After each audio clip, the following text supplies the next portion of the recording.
Bonsoir, je suis le docteur Georget. Je vais vous présenter ce soir ce qu'est une échelle gériatrique. L'échelle gériatrique, c'est la brique élémentaire qui va nous servir à faire quelque chose de complexe qui s'appelle l'évaluation gériatrique approfondie. Cette évaluation, elle va nous permettre d'avoir une vision complète, holistique du patient.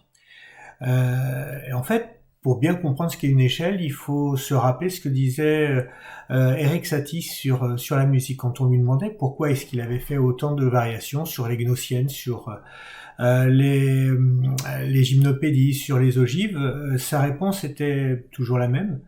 Ben écoutez, pour moi, la musique, c'est comme quand je regarde une statue. Sous un angle particulier, je vois certaines choses. Je fais quelques pas, je tourne un peu autour de la statue, je la regarde de nouveau, et là, je vois d'autres choses.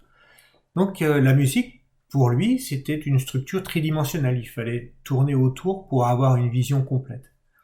Et bien de la même façon, quand on applique ce raisonnement à la gériatrie, on comprend bien que si on explore chaque pan de potentielle instabilité du patient selon un axe particulier, qu'on met tous ces pans les uns à côté des autres, on va avoir une vision complète des différents secteurs de fragilité du patient. Alors ces secteurs, ça peut être un problème social, ça peut être un problème de perte d'autonomie, ça peut être un problème de troubles cognitifs, d'autres choses, thérapeutiques, antécédents et autres. Mais cette évaluation complète va nous permettre de prendre en charge correctement le patient. Et ça, c'est la chose fondamentale. Alors, on va prendre un exemple. Imaginons deux patients de 84 ans.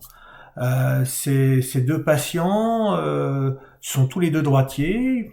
Ils sont tous les deux tombés. Tous les deux se sont fait une fracture du poignet non déplacée. Donc le traitement est orthopédique. Il faut mettre une manchette plâtrée. Est-ce que dans les deux cas, on va avoir les mêmes prises en charge? Eh bien non. Il va falloir réintégrer le patient dans son microcosme, dans sa vie. Si le premier patient vit maritalement avec quelqu'un qui est en bonne forme, non dépendant, qui n'a pas de troubles cognitifs, la structure familiale va lui permettre un retour aisé au domicile, donc il va pouvoir rentrer à la maison. Si par contre le deuxième patient vit seul, dans des conditions sociales précaires, quelqu'un d'isolé, si il a des petits troubles cognitifs, si en plus il a une dénutrition et qu'il a fait plusieurs chutes, et que là en fait c'est la troisième chute en 6 mois, si ce patient effectivement présente toute cette pesanteur dans sa vie, effectivement, on va avoir beaucoup plus de difficultés à les laisser repartir sans une prise en charge qui soit spécifique.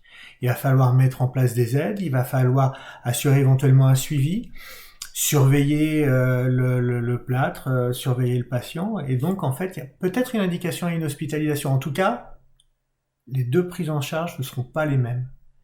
Et ça, on ne peut le savoir qu'à partir du moment où on a vu l'intégralité des secteurs de fragilité du patient. Alors, cette brique élémentaire de l'évaluation gériatrique, c'est justement l'échelle gériatrique. Alors, l'échelle gériatrique, il y en a des centaines, hein. Certaines sont validées sur le plan national, d'autres sur le plan international. À titre d'exemple, nous utilisons une centaine, 98 évaluations gériatriques, échelles gériatriques à ce jour pour réaliser nos évaluations au sein de CNES. Et je vais vous montrer avec un exemple, la plus simple des échelles, comment on peut évaluer simplement la dépendance d'un patient. Alors pour ça, on utilise l'ADL. Le docteur Katz, dans les années 60, a développé une échelle très simple basée sur 6 critères: les repas, la prise des repas, la continence, la locomotion, le fait d'aller aux toilettes, qui regroupe plusieurs choses, la continence, la locomotion, mais aussi l'habillage, l'habillage du patient et l'hygiène corporelle. Ces 6 pans de la dépendance vont être cotés à chaque fois, soit avec 1 point si le patient est autonome, soit 1 demi-point s'il a besoin d'une aide, soit 0 point s'il est complètement dépendant. Alors bien évidemment, tout de suite on peut regarder une chose. La locomotion par exemple. On va avoir 1 point si le patient est indépendant, autonome. S'il a besoin d'une aide, qu'est-ce que cette aide? Un déambulateur, c'est une aide. C'est déjà une perte d'autonomie conséquente. Une canne peut être une aide. Mais beaucoup de personnes âgées promènent leur canne. C'est-à-dire, en fait, ils l'utilisent plus pour se rassurer que véritablement pour s'appuyer dessus. Donc, c'est à l'examinateur de bien coter cette échelle pour avoir la vision la plus objective possible. Donc, une échelle est intéressante si on l'utilise de façon pertinente, si on la croise éventuellement avec d'autres échelles, ou si on va chercher un peu plus loin l'information pour avoir la vision objective. Cette échelle est très simple, mais elle nous permet de savoir si le patient peut ou ne peut pas vivre au domicile sans aide. Voilà, c'est l'échelle de base, c'est la première qu'on apprend lors des études gériatriques et qui très simplement définit le degré de dépendance d'un patient âgé. On peut la compléter avec l'IADL qui a été développé par le même Dr Katz et son acolyte Lawton un petit peu plus tard et qui là va évaluer les échelles instrumentales, c'est-à-dire qu'en fait on va rentrer dans les choses un peu plus compliquées. Est-ce qu'il utilise le téléphone? Est-ce qu'il peut aller faire des courses? La blanchisserie, l'aptitude à manipuler de l'argent. Là, on est effectivement dans quand on a des anomalies à ce niveau-là, on est dans une dépendance, hein, mais une dépendance qui est moins importante que pour les EADL, qui sont les choses de base dont on a besoin en fait pour pouvoir vivre au domicile de façon indépendante. Voilà. Au travers de 2 échelles simples, très simples d'utilisation, on peut voir la puissance de cette évaluation. C'est-à-dire qu'avec des questions très simples et qui sont standardisées, parce que bien évidemment les ADL, les IADL sont des choses qui sont un peu fixées dans le marbre.